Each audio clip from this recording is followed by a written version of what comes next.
मुख्यमंत्री साहेब म्हणतात मुख्यमंत्री लाडकी बहीण योजना, अजितदादा म्हणतात माझी लाडकी बहीण योजना, आणि देवेंद्र फडणवीस या योजनेचं नाव सुद्धा घेत नाही.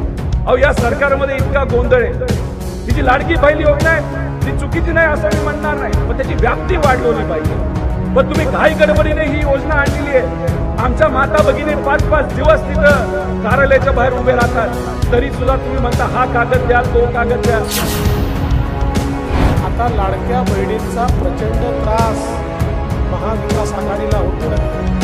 त्यामुळे हे सोन्याचा चमचा तोंडात घेऊन जन्माला आलेले अशाच प्रकारे आमच्या गरीब बहिणींचा त्या ठिकाणी थट्टा करतील, मजाक उडवतील. पण आमच्या बहिणींना हे लक्षात आलेलं आहे हे सावत्र भाऊ आहे, हे कधीच आपल्याकडे लक्ष देऊ शकत नाही. त्यात काही योजना नवीन त्यांनी घाई गडबडीने आणल्या. त्याच्यामध्ये लाडकी बहीण योजना, मुख्यमंत्री साहेब म्हणतात मुख्यमंत्री लाडकी बहीण योजना, अजितदादा म्हणतात माझी लाडकी बहीण योजना, आणि देवेंद्र फडणवीस या योजनेचं नाव सुद्धा घेत नाही. अहो, या सरकारमध्ये इतका गोंधळ आहे. अहो, याच्यामध्ये काही लोक आता गुलाबी रंग घालायला लागले. तुम्हाला कुठला रंग घालायचा तो घाला. तुम्ही गुलाबी बस करा, गुलाबी शर्ट घाला, गुलाबी काय घालायचं तिथं घाला. पण आमच्या या शेतकऱ्याच्या स्वाभिमानी लोकांच्या डोळ्यामध्ये जे अश्रुमरे डोळे लाल झाले त्याच्याबद्दल तुम्हाला काहीतरी करण्यासाठी जरा विचार करा. अहो, 200 कोटी रुपये तुम्ही एजन्सीला दिला आणि ती एजन्सी जे सांगते ते तुम्ही करत तिथं गेलेला आहात. आणि पण लोक काय सांगतात हे तरी तुम्ही ऐका. पण त्या बाबतीत तुमचं तिथं लक्ष कुठे नाही. आणि मग अशा पद्धतीने तिथं जर काही गोष्टी होत असतील तर कुठेतरी आपला सर्वांना विचार करण्याची खरं तर जरूरत आहे. ही जी लाडकी बहीण योजना आहे ती चुकीची नाही असं मी म्हणणार नाही, पण त्याची व्याप्ती वाढवली पाहिजे. पण तुम्ही घाई गडबडीने ही योजना आणलेली आहे. आमच्या माता भगिनी 5-5 दिवस तिथं कार्यालयाच्या बाहेर उभे राहतात, तरी सुद्धा तुम्ही म्हणता हा कागद द्या, तो कागद द्या. दुधाच्या बाबतीत जसं झालं तसं 5 रुपये तुम्ही देणार हे सांगितलं, पण 100% शेतकऱ्याला दुधाचं अनुदान मिळालं का? नाही. काही लोकांना राहिले हे कागद द्या, ते कागद द्या. अहो, एवढी कागद कशाला? खऱ्याच अर्थाने ही महाराष्ट्रातली बहीण तुमची लाडकी असली असती तर सरसकट तुम्ही त्या ठिकाणी महिलांना मदत ही केली असती, पण नाही, यांना ते करायचं नाही. मी तुम्हाला या ठिकाणी सांगतो, आदरणीय पवार साहेबांच्या मार्गदर्शनाखाली, उद्धव ठाकरे साहेबांच्या मार्गदर्शनाखाली आणि काँग्रेसच्या नेत्यांच्या मार्गदर्शनाखाली या महाराष्ट्रामध्ये 2 महिन्यानंतर तुमचं म्हणजे महाविकास आघाडीचं सरकार येणार म्हणजे येणार. आणि हे सरकार जेव्हा येईल सर्व घटकांचा विचार केला जाईल. ह्या ज्या योजना घाई गडबडीने आल्या आहेत त्या बंद कुठल्याही होणार नाही. उलट लाडकी बहीण योजना आणि ज्या योजना त्याची व्याप्ती आपल्याला कशी वाढवता येईल, त्याचा फायदा हा अजून लोकांना कसा नेता येईल याचा विचार हा महाविकास आघाडी करणार म्हणजे करणार. पण हे सरकार ज्या पद्धतीने वागतंय याचा विचार खऱ्या अर्थाने आपल्या सर्वांना करावा लागेल. अहो, काल परवा देवेंद्र फडणवीस साहेब काय म्हणाले? अहो, इतिहासात कर्तृत्वाला स्थान असते. मला देवेंद्र फडणवीस साहेबांचा इतिहास बघायचा आहे. अहो, काय तुमचं कर्तृत्व? कुटुंब फोडलं, पार्टी फोडली. जेव्हा थोर व्यक्तींवर बोललं गेलं तुम्ही शांत बसला. तुकोबारायांच्या बद्दल त्यांच्या विरोधात बोललं गेलं तुम्ही शांत बसला. शेतकरी आत्महत्या करतोय तेव्हा तुम्ही शांत बसता. या राज्यामध्ये तिथं गुंडाचा राज मोठ्या प्रमाणात सुरू झालाय, तुम्ही शांत बसता. मग काय म्हणायचं? हे तुमचं कर्तृत्व. आणि हेच तुमचं कर्तृत्व लोकसभेमध्ये जसं लोकांनी धुवून काढलं, तुम्हाला धडा शिकवला, या विधानसभेला सुद्धा लोक तुम्हाला धडा शिकवल्याशिवाय राहणार नाही असा विश्वास माझ्या त्या ठिकाणी वाटतो. अहो, काही दिल्लीचे बादशाह आले होते लोकसभेच्या काळामध्ये. पवार साहेबांच्या विरोधात काय नाही ते बोलले, म्हणले भटकती आत्मा.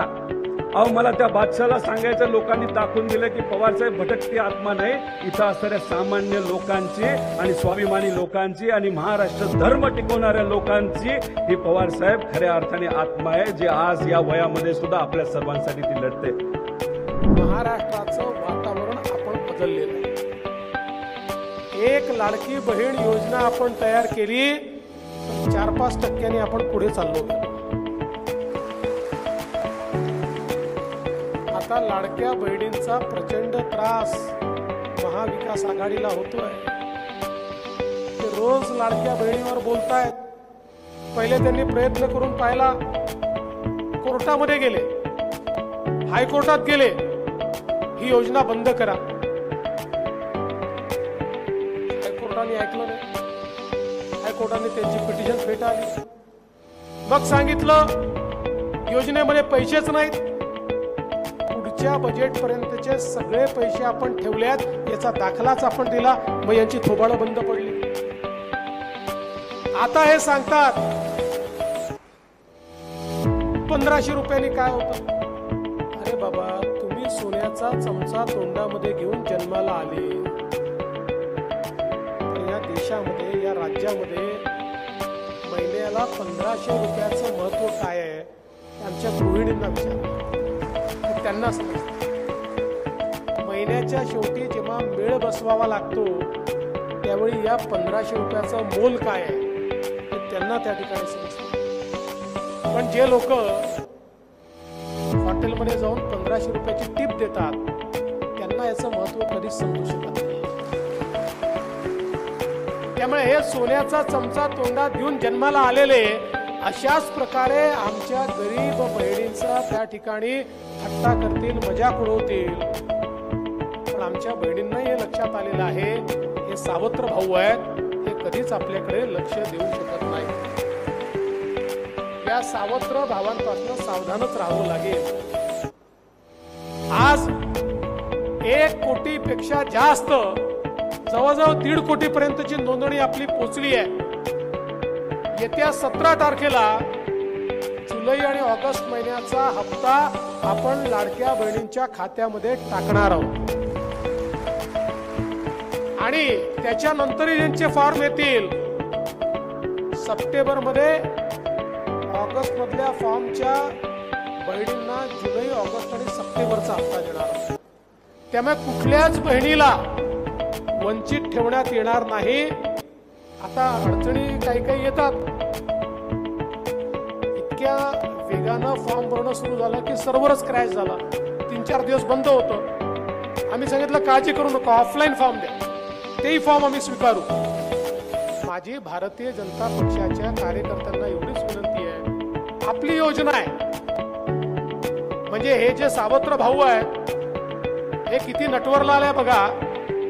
रोज योजनेच्या विरुद्ध बोलतात आणि स्वतःचं थोबड लावून माझी लाडकी बहीणचं पोस्टर देखील हेच लावतात. यांचा काय संबंध आहे? काही संबंध नाही आहे. त्यामुळे भारतीय जनता पक्षाच्या कार्यकर्त्यांनी या योजनेची ओनरशिप घेतली.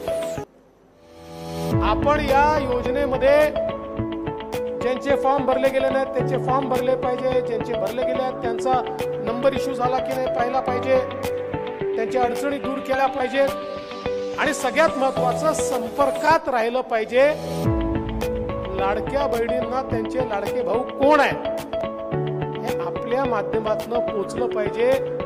मी तुम्हाला सांगतो, ही एकच योजना अशी आहे की जी घोषित झाल्यापासून महाविकास आघाडीच्या नेत्यांच्या चेहऱ्यावरच. नवीन घडामोडी पाहण्यासाठी आजच आम्ही मुंबईकर 24 तासला लाईक करा, सबस्क्राईब करा आणि अपडेट रहा.